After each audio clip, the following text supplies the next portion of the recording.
Hey, oh, we're live. Let's turn this crap off. Good day, good day, good day. Back at it for episode number 2 with yours truly. Hey there, Ryan. Check, check, 1, 2, check. Should I play there? Just enjoying some of my tea. What? The musical interlude? Yeah. Yes. What happened to a good old Lil Wayne? That's what the episode of today's topic is. Where is Lil Wayne now? Is he actually on Mars? Or is he still among us? Still among the living, the humans? Ryan is secretly telling me to turn my video off because of the lag. So here I go. Ta-ta! I think Wayne is on his own planet, to be honest. That guy's...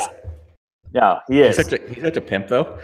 He doesn't need to do anything. Like, he just has his name and he gets babes and he gets money. He's on like a little asteroid. He's like, way. He sails through the galaxy on the front of an asteroid, like just going, Wayne. And he has like his purple drink.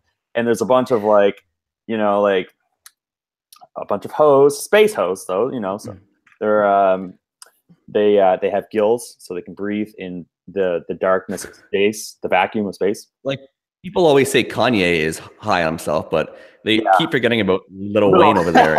Lil Wayne is Lil Wayne crushing it right now on every level. He's not even, I think he's actually on Mars. It's like with Dr. Manhattan from The Watchmen. They're just building some weird stuff up there. And they're like, haha, look at them down there on Earth. Elon Musk is there too. Like, realistically, he's also an alien. Or he could be Lil Wayne, actually. Lil Wayne hanging out. Yeah. So what are we talking about today? That is a good segue into our next topic, which is how to have a goddamn personality. A personality. Ew. Yeah. It's funny. Most people, I would say they try their damn hardest to completely not have a personality in marketing. Like, oh no, like my granddad, or that's the way business was always done before. Like, no personality. Just tell them what the price is and they'll buy. If you build it, they'll come. And that was reality maybe not even that long ago, probably. It still is to a certain extent, but not really. And I just actually want to go into a recent example. That's topical. Oh, I'm hearing some echo. Do you have your headphones in? Yeah, the echo is just in your head. Okay. Nothing in there. It's just pure empty. Just so godly. Yeah. Just looking at Conor McGregor, because it's a super topical example. I mean, all of these mixed martial arts fighters are like, they're super boring, plain Janes, and they always complain that Conor gets the most money. Well, it's because he has the biggest personality. I mean, the fans buy in to see his personality. Yeah. The same to a certain extent as what's his name? Sorry, not T. Who was I going to say? Floyd Mayweather. Floyd Money Mayweather. And why is it that people are attracted to big personalities and stuff? Though it's like, this is stupid. It's gonna sound very stupid, and like, I already know that, but people want to be entertained, and like, marketing on a certain level is all about entertainment. Unless you're selling, like, I don't know, Viagra. Well, not even. That's a bad example. Like, maybe like some crazy health thing where people have like deathly illnesses. They don't want to be entertained as much, even though laughter is the best medicine. And yeah.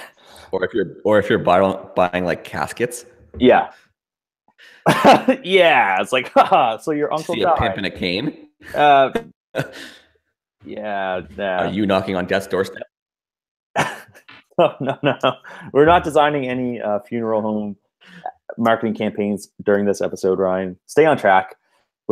Should we teach them how to discover their own personality? Because I like to say grow a personality, but realistically, everyone has personalities, or else we just be like walking automatons who it's like, eat the food, shower time, go to sleep.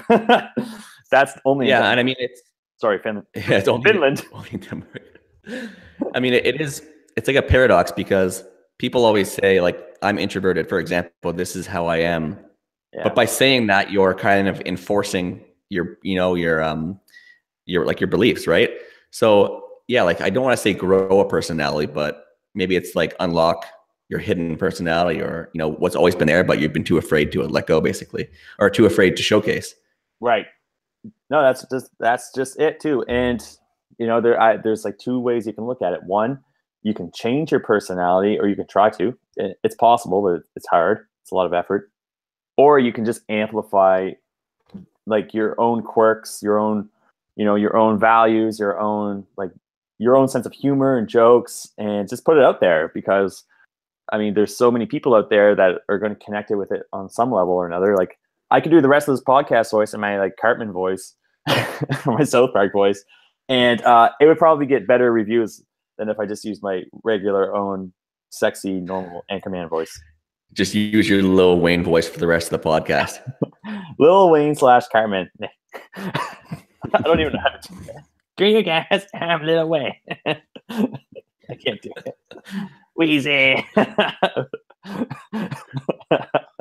I'm trapped in the closet, R. Kelly. And the thing about having a personality is, I was just thinking about Ben doing his stupid voice, is, I mean, sure, that he may ostracize some people. Wildly offensive. But like, some people will love it, and they'll love him even more. Yeah. So this naturally is a great segue to talk about, Donald McTrump. And as love him or hate him, that dude has personality, but very polarizing, for the lack of, I mean, it made him president on one hand. Also, it made him just the most hated person alive. So there's polarizing is a big aspect of marketing and big aspect of having a personality. Yeah, I mean, just to use him as an example, his fans love him, his detractors hate him. But I mean, the chances of him, yeah, exactly. Personal trainers hate him. Sorry, go on. No, I was just gonna say, so like, the chances that he would gain his detractors' trust anyways, or like win their affection, is pretty slim. Zero. So he doubled down on his personality, and it's paid off for him. Yeah. Well, and that's just it. Like, the harsh truth, which most millennials, we're taught as kids, everyone should love everyone. Everyone should be friends. La la da da da. Like, everybody just live on a magical rainbow cloud and have sex with Care Bears, furries. Everyone should just do MDMA and party. Realistically, you're not going to be friends with everyone. You don't even want to, because most people kind of suck, unless they're marketers. But no, that's kind of serious. But the fact is, no, yeah, and it goes back to will not like you, and there's some people who will think they'll be medium lukewarm towards you, and then there will be the people who just love you, who love everything you do, and those are the people that you want to be with, because me personally, I like being adored and worshipped. Go back to you now, Ryan. Yeah, no, I mean, and people will say, I know people who are listening to this, they'll be like, well, I'm just I'm boring, or I'm not boring. This is who I am. I'm very cut and dry. I'm very, straight to the point. Yeah. And I mean, that's fine, but you also have to realize that in business, unless you're dealing with people who are over 60, having some personality will give you an edge over someone else who is likely selling the exact same thing as you. I mean, come on. People don't pay Ben because he's a good copywriter. They just pay him because he's an idiot. So, right. Not incorrect. No, yeah, but you get my point, though, right? I mean, yeah, dude. No, and it's funny. I learned this so long ago, even from my dad. He's your biggest weapon in business is your sense of humor. And my dad's, he's been a salesman forever. They run I don't know, I guess 8-figure travel agency kind of business. They're very successful. He's pimping it. Yeah. Well, yeah, pretty much. But yes, besides the point, the sense of humor, just make people laugh. It, as the great copywriter Matt Fury says, it opens your soul for, it opens the soul for persuasion, basically. And not even persuasion, but just it builds just, I don't know, people love comedians and just love to laugh. And it just builds all those goodwill and those little butterflies in your stomach, and the happy neurotransmitters flood your brain. Yeah, and I mean, if you're looking at the people on your Facebook timeline or your friends list or whatever who get the most engagement, it's usually the people who have a personality. right? Who, you know, like when they record videos, they let their personality fly. Like it's basically unfiltered. They don't hold anything back. And then there's people who post boring shit, Yeah. get no engagement, and they're like, oh, why don't I have any sales? Well, it's because you're boring as a stump. Oh yeah, great point. You know, I see it with courses and stuff too, or buying books, or you know, podcasts and everything. Really, people think that other people just want the information because that's how they are, and that is such a mental trap to fall into. You know, like if, for example, you know, if I'm an engineer, so it's like I just want you to tell me like what to do, like just tell me like the 3 button colors that I have to make my landing page to get all the conversions. Just tell me what those are. You know, that's how I want to be persuaded. But that would be like the super analytical types are like like very, very small percentage of your customers. Most people want to be entertained, and it, like, they call it infotainment. It's like information plus entertainment, or edutainment if you're Ty Lopez, whatever. That is how people actually remember stuff, like through stories. You know, that's how they get persuaded. That's what we love stories so much, because it's so entertaining. And that's like, if there was any tip I could ever give anyone listening to this, to just learn how to be an entertaining storyteller and learn how to tell stories that make people buy stuff. It's not that hard. Yeah, I was just going to say that. I mean, if you like, even if you're the most boring person on the face of the planet, just learn how to tell a compelling story, and that will make all the difference in your business. I mean, learning storytelling, like, it's not a difficult thing, but most people, they completely ignore it. I mean, if you look at most online courses when it comes to selling, you know, online marketing, they seldom cover storytelling. But it's a huge aspect. It's a massive aspect, because people connect with stories. They connect with people, you know, emotions, common enemies. They don't really connect with the information that you're giving them.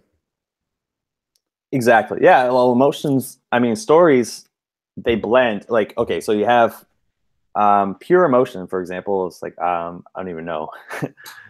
But anyway, they always say you like selling is emotional and then logical. Like, stories are so powerful because they're like the perfect mix of emotion, logic, and belief. And like those are like the holy trio of persuasion.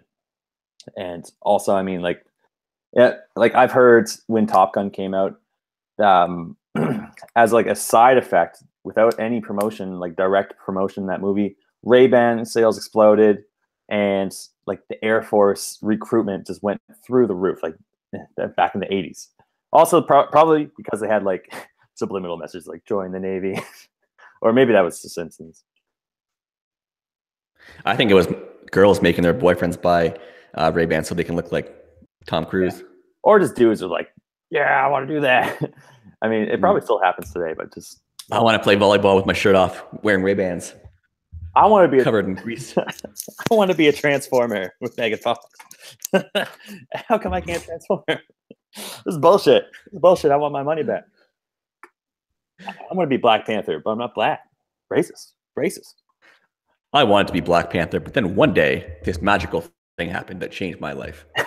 Yeah. Okay. So let's talk about email copywriting, which is one of my favorite topics. Also, this translates to like Facebook posts and stuff, because there's 2 ways to distribute content. You can be like, here, sorry, I had butter chicken. And anyway, it's like, here are the 4 ways to, back to me. It's like, here are the 4 ways to create the sales funnel. Step 1, make the landing page, like like everybody says this shit, right?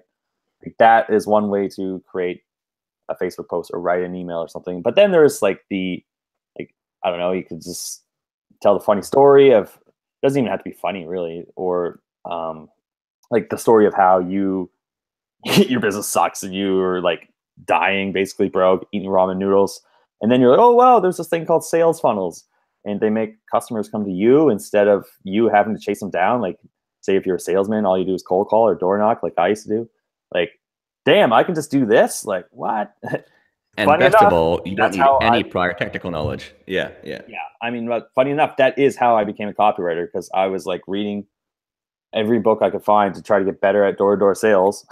And I was like, wait, I read The Education of Millionaires, and it's like, hey, there's these guys Frank Kern, Dan Kennedy, they make up to 100K plus royalties for writing a sales letter, sometimes up to $1 million. And it makes customers come to you. I read that shit and I was like, what? Like, that's a thing? And I mean, we're kind of getting off track from the personality thing, but the storytelling is like so powerful. And there's many different types of stories. Go on. Well, yeah. I mean, I guess the biggest thing about what you just said too is like essentially a story changed your life. Yeah. You read one story that connected with you, it resonated with you, and you're like, shit, I feel that. And then you know, so after you got past the story, you actually looked at what he was doing, right? So copywriting.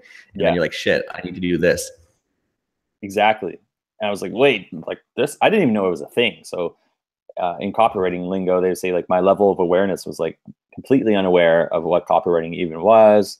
But I just had some weird problem. Like I wanted to get better at sales. But then it's like, here's a completely new opportunity, which is, it's like if I was trying to hitchhike to, I don't know, Vancouver from Halifax, which is like 1 billion miles. Oh, you can just take a plane. Oh, there's a plane? Like what? What the fuck is a plane? Like that's what it was like for me. I think the biggest thing for me is I was just thinking back, the 4-Hour Work Week by Tim Ferriss. Yeah.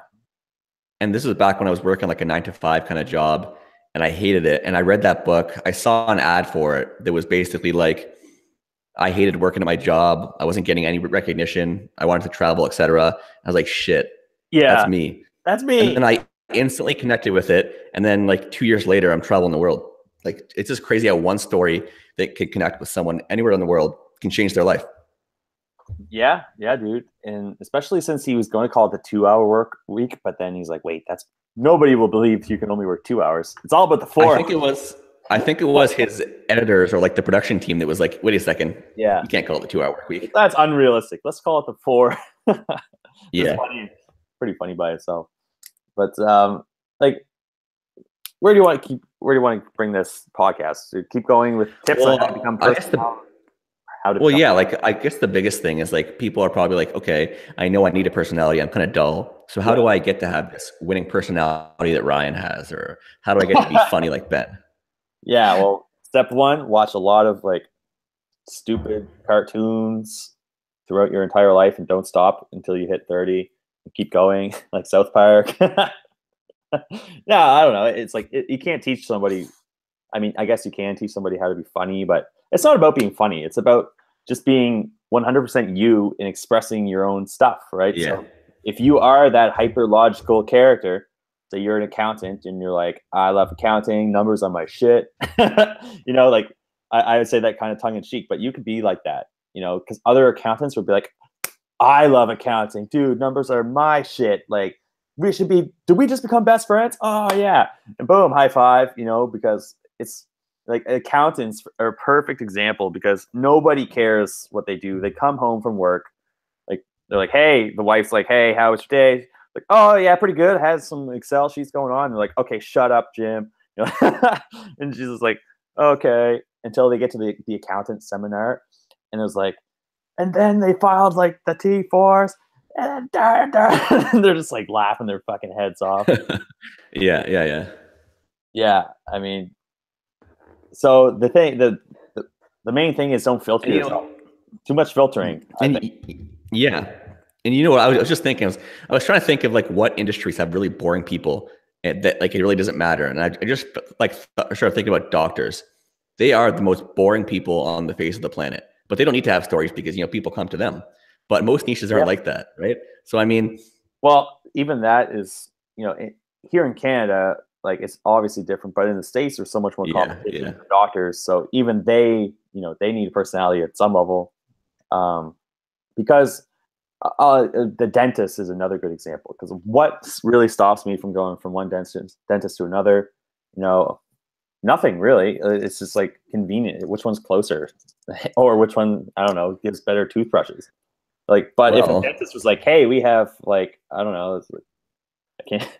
I just want to cut you off here. I used to have a dentist back where I was from in Barrie, Ontario. Her name was Olga, and we called her the Polish butcher.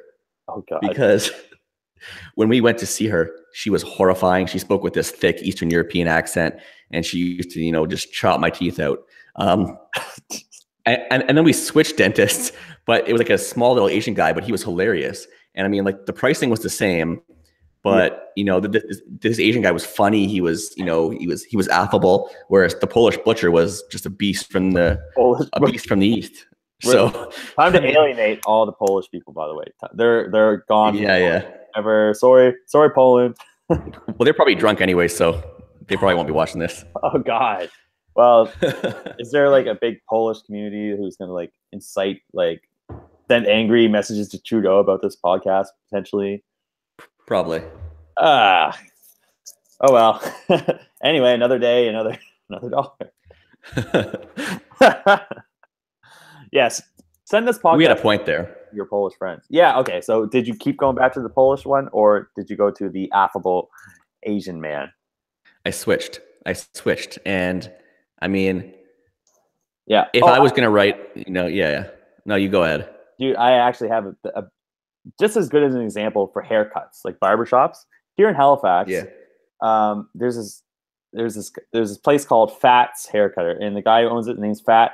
He's an Asian guy, and his branding is like the best bad haircut in town because he doesn't give a good haircut, but he's so funny, and he like awesome. He gives you beers and stuff, and there's a billion places to get a great haircut around here, and you know, I still go to Fat's all the time just because the guy is just hilarious. And I would probably go there just to post it on Instagram because it's hilarious. Yeah, I mean, gotta get back on my Instagram. Damn it, you kids in here. It's true though. I mean, like if you're an accountant or someone who's logical, it is hard to break out of that. I mean, like you're sitting there for 8 hours a day looking at numbers, but yeah. I mean, like it doesn't hurt to try, you know. And I hate telling people like do something that you don't want to do, but if you're really serious about improving like your life and business, I mean, it's worth something, right? Yeah, well, you're almost getting to the territory of like just self-improvement, right? Like go do a public speaking or something, go to Toastmasters, or go, I don't know, beat up a hooker. Be in the present. Eckhart Tolle. Do not beat up a hooker. Do not beat up a hooker. Unless it's a Grand Theft Auto game. But yeah, totally. And I think people are so reserved now. Like our culture is so like politically correct. Like you can't even fart without somebody like screaming injustice. Well, I mean, I can't anyway because I have a lot of protein, and then it just smells horrible. Yeah. Here's the best thing I'll say, and I got it from some psychologist. I forget his name. I think it was Jordan Peterson. Your buddy. His basic thing, and like it's very simple, but it's also very powerful when you like break it down. He says, he took an example of a nice guy who went through life for 40 years. He was nice to everyone, but then he didn't have any money, and he wasn't happy. And he used the example of Mother Teresa, who she basically tried to make everybody happy, but in her final years, she was very depressed. Because she realized that she wasn't selfish. And that's what he says. Really? He's not telling you to, and then he's basically saying, I'm not saying be an asshole, but what he's saying is go after what you want and let your personality, let your personality out. Because if you go through your whole life, fly. Let your freak exactly. fly, man. If you're a freak, be freaky. Be a freak.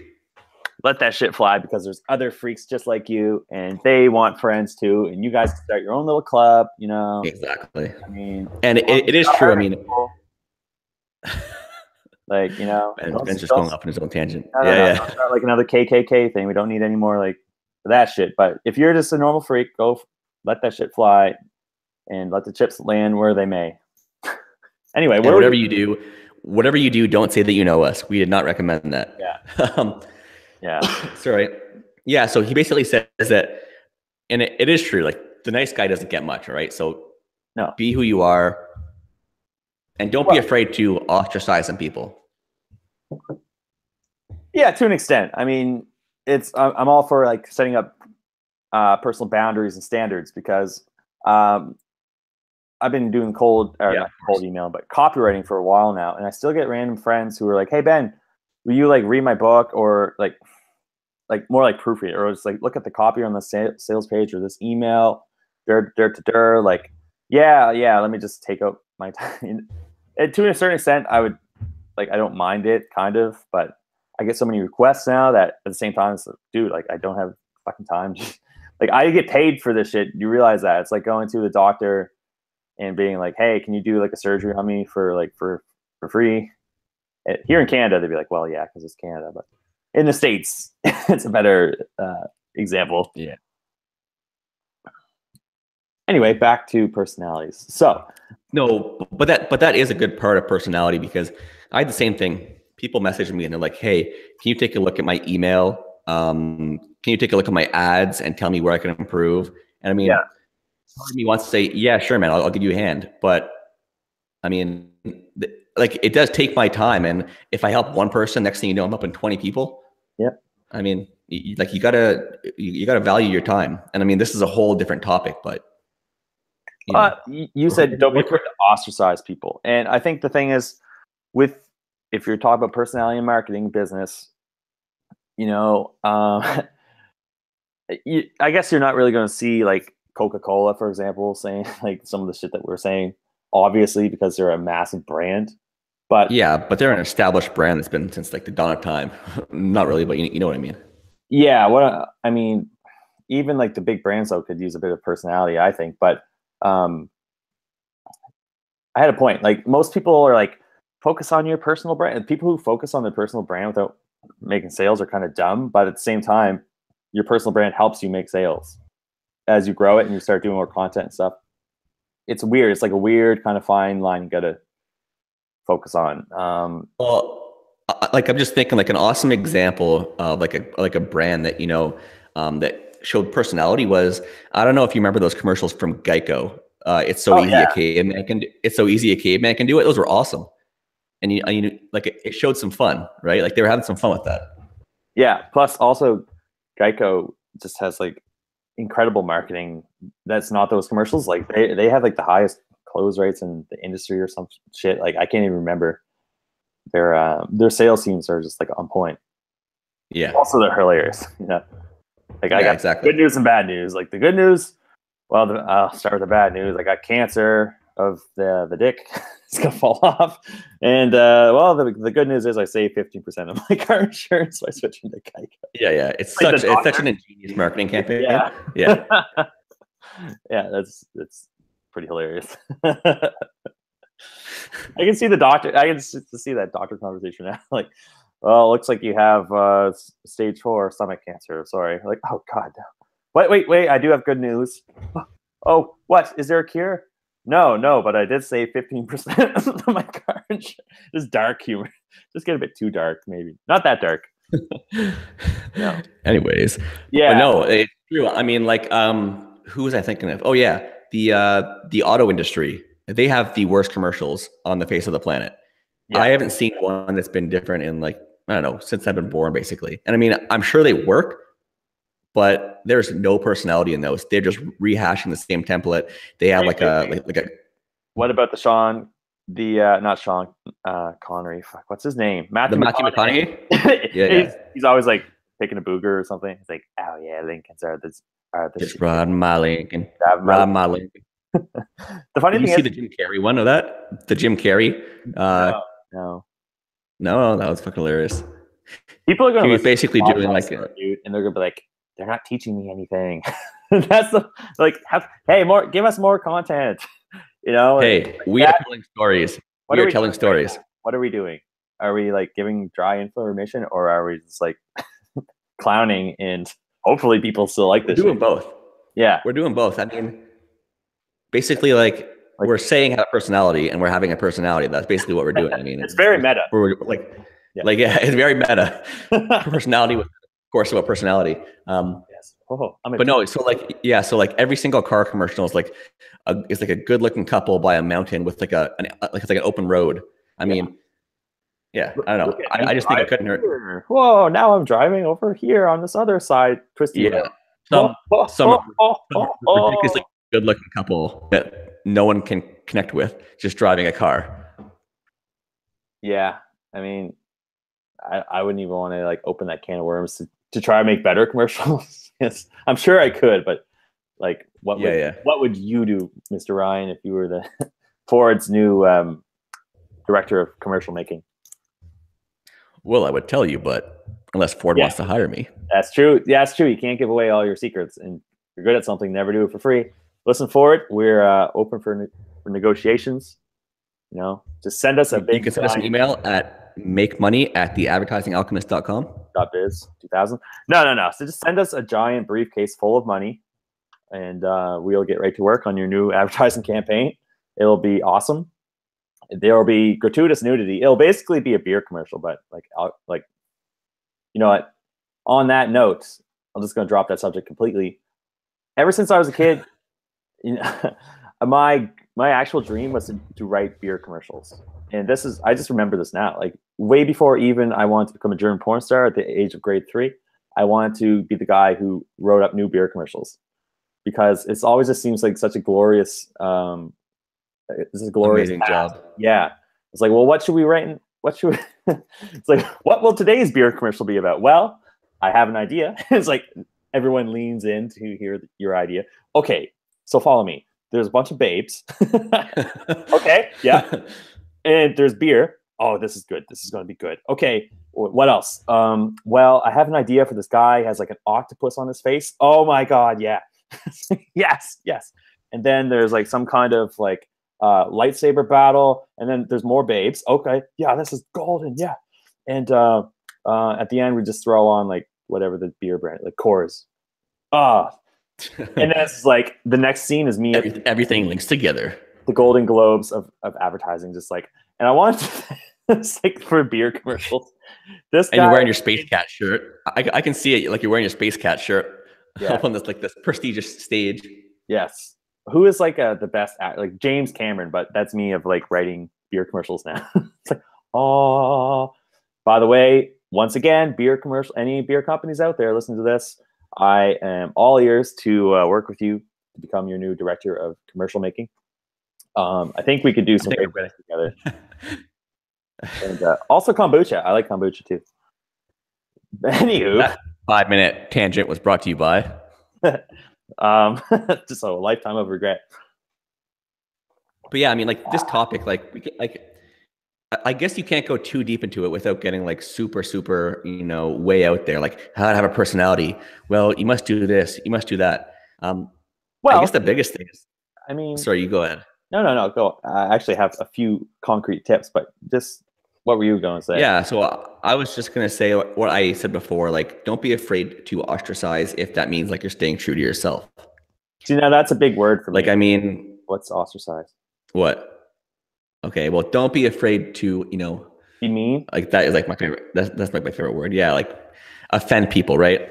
If it means you're staying true to yourself, basically. So like if you want to be a shithead and post stuff on Facebook, that's valuable, but like it has like your personality, your flair, but you're like kind of worried that it will offend someone because maybe there's a swear word in it or something. I mean, just post it. People will like it anyways. Hopefully, Mark Zuckerberg might ban you, but the thing is, you don't have to be a jerk to be good at marketing. Like you think of what do they call it? Like positioning, basically positioning. If you want to look at the very most basic level, it's like, what do you want people to think of when they see you? And it's look at Frank Kern. He's just like friendly. That's his positioning. Friendly and like, kind of intelligent, but mostly friendly and funny. And there's nothing wrong with that because Frank is just like crushing ass right now. Yeah, exactly.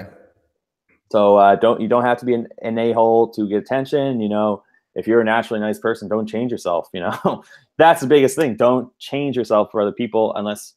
Well, yeah, just stay true to yourself. Yeah.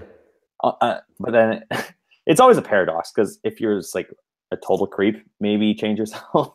Like a total creep, just like watching like weird like anime pornographies or something. No offense to my friend Jay, he's probably listening to this. He's like, shut up, Ben. He's like, damn you, Ben. Damn you, Ben. No, he would agree. He'd be like, yeah, that's me. Love you, Jay. But in general, just amplify what you're doing and put out your interests, put out your quirks, your values. Especially if you strategically align them with your target market's values and stuff. But that is like, I don't want to blow people's minds or anything or give away too much like nugs as they call them. But yeah. just a big part of it is just actually knowing what your audience responds to too, and kind of seeing what they resonate with and then doing more of that. So trying lots of different things, and then whatever they like, just give them more of that. So sometimes it's rants.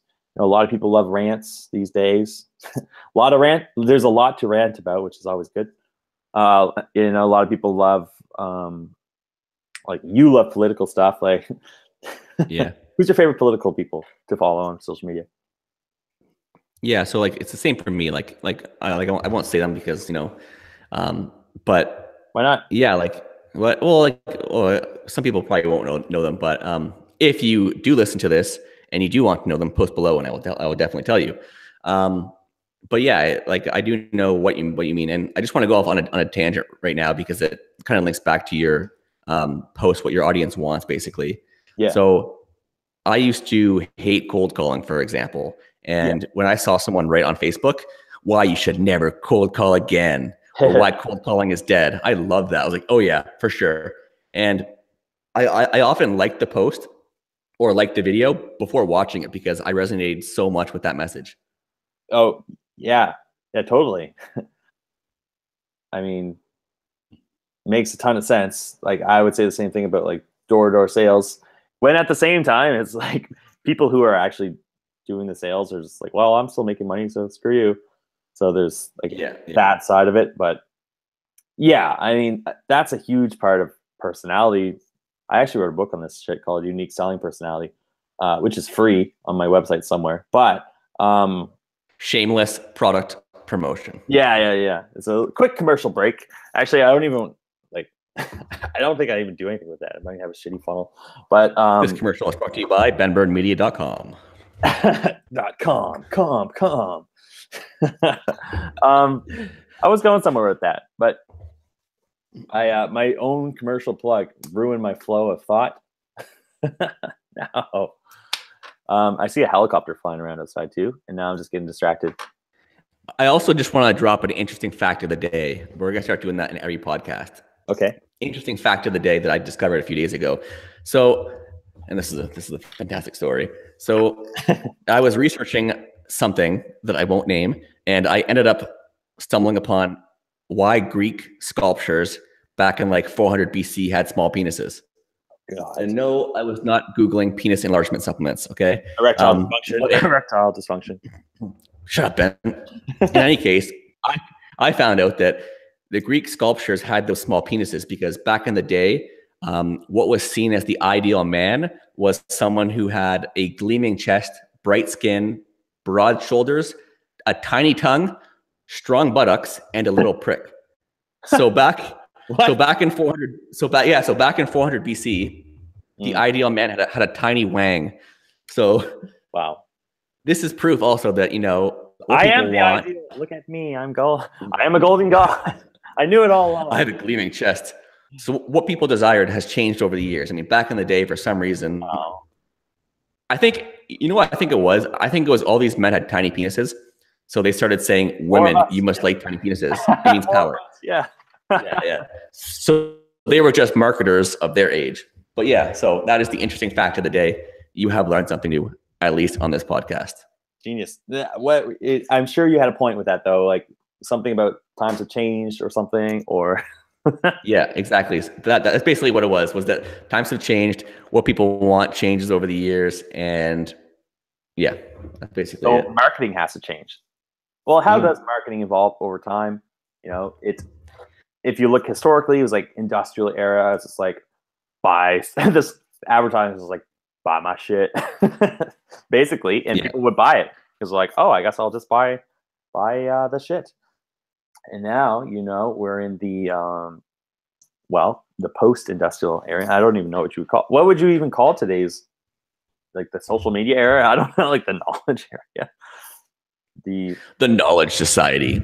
But no, I think the biggest thing about marketing nowadays is, like, if you compare it back to like the 60s or before then, is you have a lot more freedom now to say like more things, in the sense that there's a lot less that is taboo now that was taboo back then. In the 60s? Yeah. Watch Mad Men. Yeah. It's funny. People ask me to watch Mad Men. I'm like, I Yeah. never watched that show. It's always so boring to me. But they're like, you're in advertising. I'm like, well, suck it. But yeah, But the I know funny what you're thing is saying. though, is that sorry, like the same principles apply. Like, you know, someone posted the other day, it's like old ads, and there was like how to gain weight without this, how to lose this in XYZ. I mean, the same principles apply Yeah. since Oh, of course. since like the dawn of time, since the beginning of time. I mean, if you look at like, you know, so like basically what it was when Rome or when Greece was founded, basically they had to like convince the populace to essentially become like a democracy, basically. And it was the same principle that they used back then to convince people to become a democracy as marketers are using now to get people to buy things. I mean, these principles are as old as time. All that changes is like the way that you can use them. Yeah. No, you're right on there. Like that's the thing. Just once you learn human psychology on any level, the shit doesn't change. I mean, at all. Our attention spans are going down, which is proven thanks to all sorts of things. I would say it's mostly constant screen time, video games, TV, mixed with the high caffeine and all the bullshit food we eat. But we still like the same things. You know, we still like sex, drugs, and rock and roll. You know, as much as people don't admit it, we still like. We're still cute puppies, cute kittens. Yeah, I mean, it doesn't take very long to see what people like if you just do one quick Google search.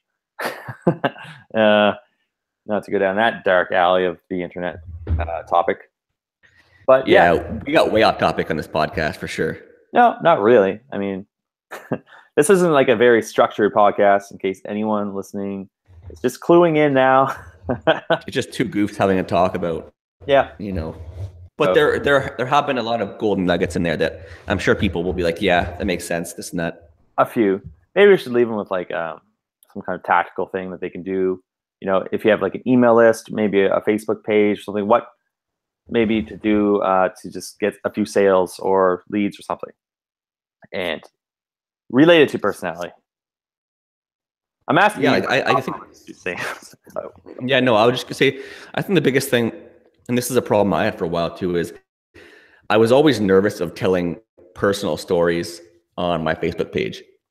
And I think that's a big actionable tip is if you haven't done it yet, like I would suggest posting a personal story on your Facebook page showing, you know, a problem you had that you thought you couldn't overcome it, but then you overcame it, and then kind of link it into what you're offering.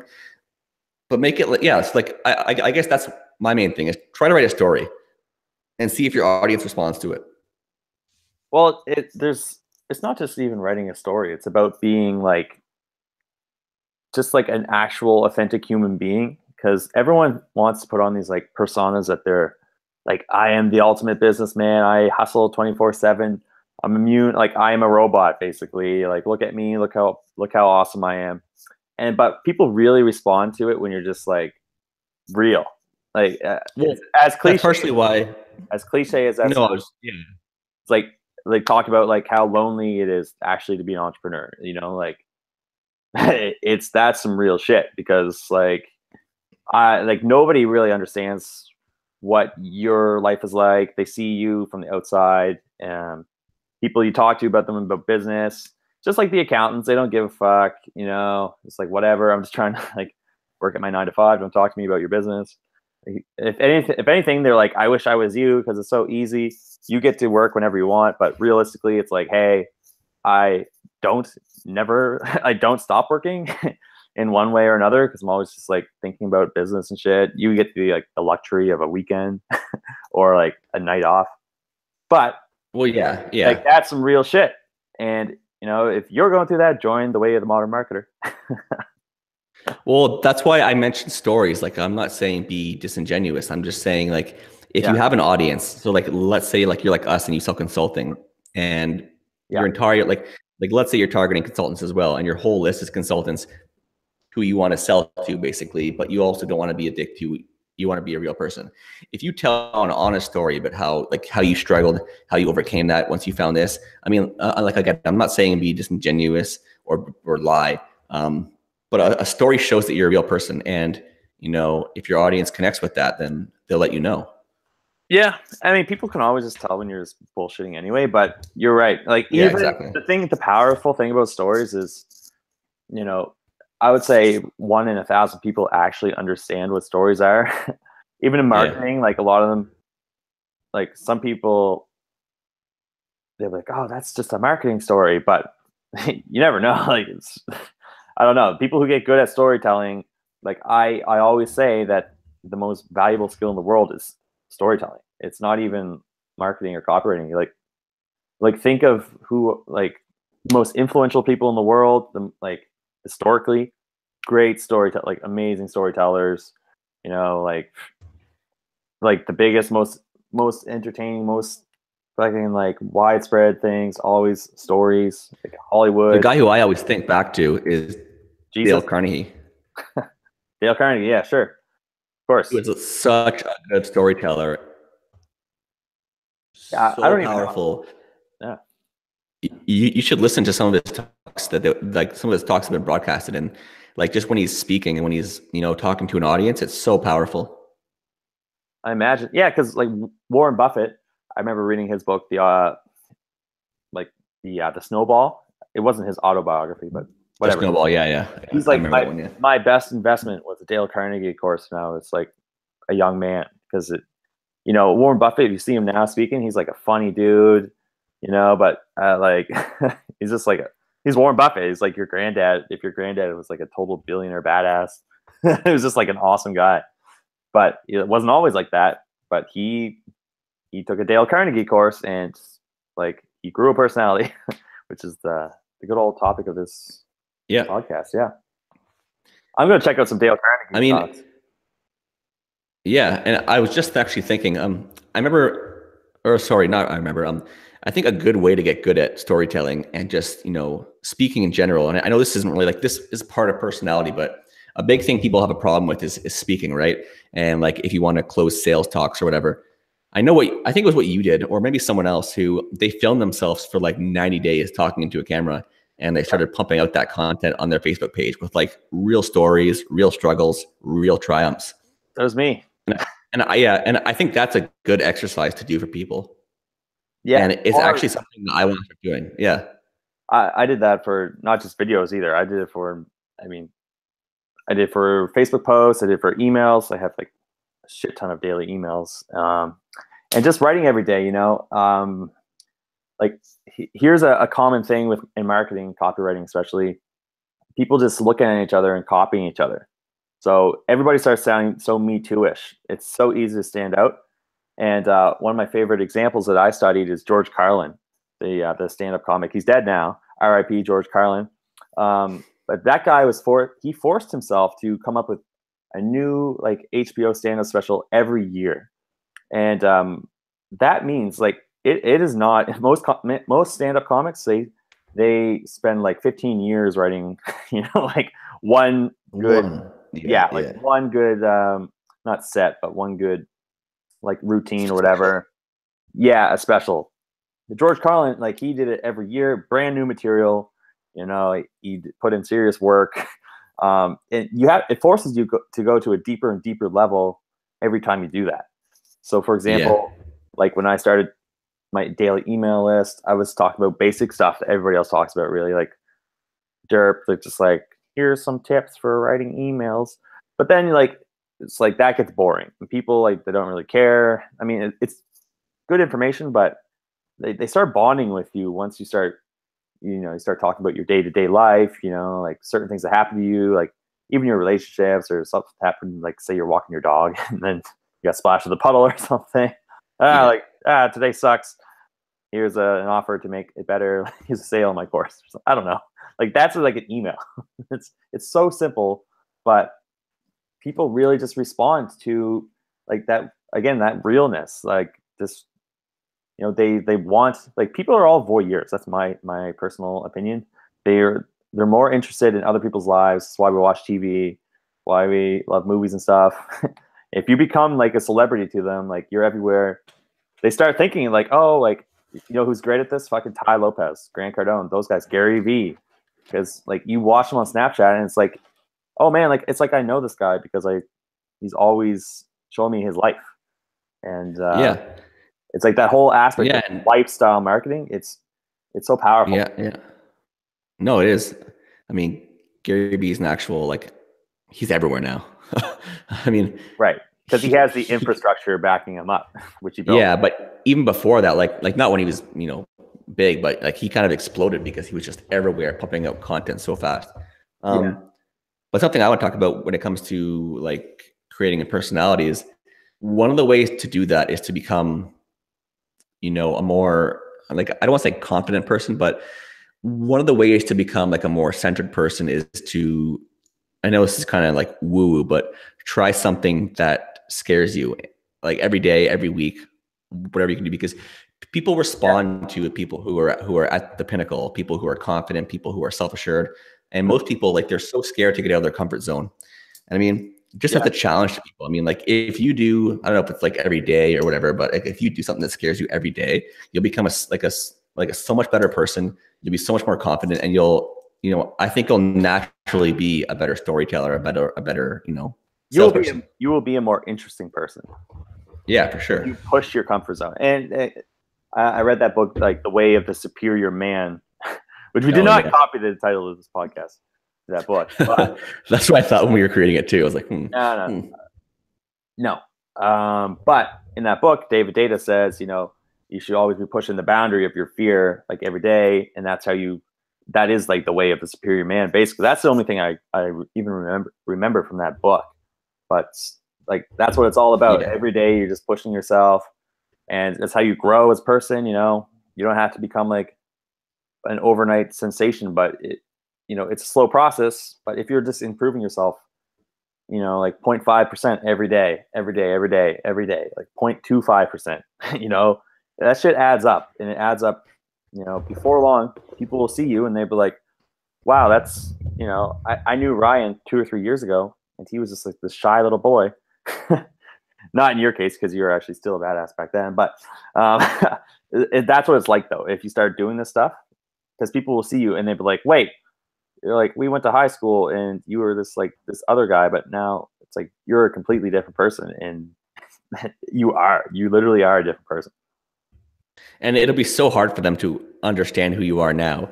Like we were talking about that before the call, I think, about how people have these preconceived notions of someone. And when you break those notions, it's like, oh my God, and their world just shatters. They get angry. They'll often get angry, or they'll be like frustrated or scared. It's it's their self-image. That's what it is. Their self-image starts, like, either that, or sometimes they get inspired. They're like, wow, if he can change, then I can change, which is always good. That's the thing you want to go for. But quite often, especially your family members, they're like, wow, this guy's, you're not supposed to change. You're supposed to, like, people are supposed to stay the same. That's like, that's for sure. Like the definition of like mental health. People see you start improving yourself, they're like, what the fuck? Like, no, he must be sick, or that, like, unfortunately, but it's too bad. But it all goes back to the self-image, like what I always say, you need to kill your own self-image if you want to, like, become a better person. You have to kill it. It's true. I mean, that's one of like the like the pillars for, like the people who are introverts, for example. Like the pillar of like of the whole routine for getting to an extrovert, or getting at least in between an introvert and extrovert, is kill your self-image. Stop thinking you're an introvert. Start saying, hey, you know what? I'm sociable. I'm an extrovert. And then just break through your comfort zone. Yeah. I'm still like an introvert to some extent, but look at Frank Kern. Look at Frank Kern again. Perfect example. He's like, I'm a level 99 wizard master introvert. Like, I am the introvert of introverts. But you see him, like, if you've seen his public speaking, for example, he's like the best public speaker. He's so like funny and stuff. But again, like, I don't know, like, if you're an introvert, fine, because but just like, I don't know. I think the most label themselves like that.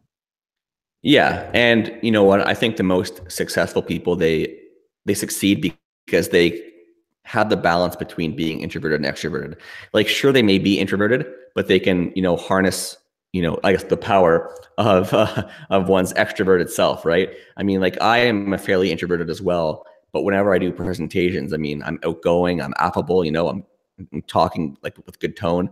Yeah. So if you can harness that, then I think that's the key, because like there's nothing wrong with being introverted. I think most people are, to be honest. Oh yeah, for sure. I mean, like I'm a copywriter. I spent like my entire year in my fucking apartment, like writing copy basically, and just like making stupid videos every now and then. And that was pretty much it. And then like I was like, wait a second, what am I doing? I have to like force myself to go out and just, you know, like do social stuff. Sounds like you got a little beatbox going on in your apartment there, Ryan. Oh, you can, no, nothing there. Okay. But yeah, I mean, I guess we've covered a lot about this topic. I mean, I don't want to ramble on forever and make this podcast go for 90 minutes, but I don't mind. Yeah. I mean, what else do you want to talk about this subject? Nothing. I'm just trying to think. I mean, like we went from Lil Wayne to Greek penises to it's been an odyssey of the Odyssey of Homer. Yeah, I don't know where you got on some weird. What porn site were you watching that you came across these Greek penises? Man, I'm a history nut, so whenever I can drop that into conversation, I make it happen. I stretch. Well, Ryan, for the viewers at home, he was just in the Greek islands not too long ago. Santorini. What do they call that place? Yes. Santorini. Yeah. It looks like it's just like picturesque, right? It's just like gorgeous. Yeah. It's so good, and honestly, I would go back just for the olives. Yeah, amazing. Like all the trees are just dripping with Greek yogurt. You just take a walk up to the tree, pull off a Greek yogurt. Just a spoon. Yeah. It comes with a spoon. It's beautiful there, you know. The feta cheese. There's like a river of feta cheese. You dip your hand in. You put it on the Greek salad. Man, it's just like heaven on earth. And I don't get that. We don't get that much here in Eastern Canada. It's mostly just. And by the way, cold. Our third sponsor of this podcast was Greece itself. They actually paid us to. They actually paid us to. We actually had to bail them out. You know, they're too busy. You know, the Greek yogurt stocks went down, so we were like, "Hey, too busy eating olives." Yeah. Don't worry about it. We got you, Greece. As long as we can come visit. But yes. So I guess this is a good place to kind of end the podcast. Yeah, we've already offended the Polish people, and now the Greeks. We should I kind of want to make a challenge for people to kind of see if they listen to the end of the podcast. You know, post a story or something on your Facebook wall or a group. Yeah, maybe post like a story on a group or a Facebook post or an Instagram story or any story, and then if you did, message or comment below and just say, you know, I don't know. Say something cool. Say something funny. Comment in the group, right, where we post this stuff. And if you did get this far, me and Ben will give you a free email template cheat sheet that we made. I'll give you a virtual back rub. It's going to be very... we'll give you some goodies. Okay. Yeah, we'll think of something here and give you some goodies. Do the 90-day video challenge. That's what you should do. If you want to grow your personality, start putting yourself out there, start amplifying stuff that, you know, makes you. Like if you like the books, just put out pictures of you reading books. Like, this book is awesome. Guess what? Lots of other people like books too.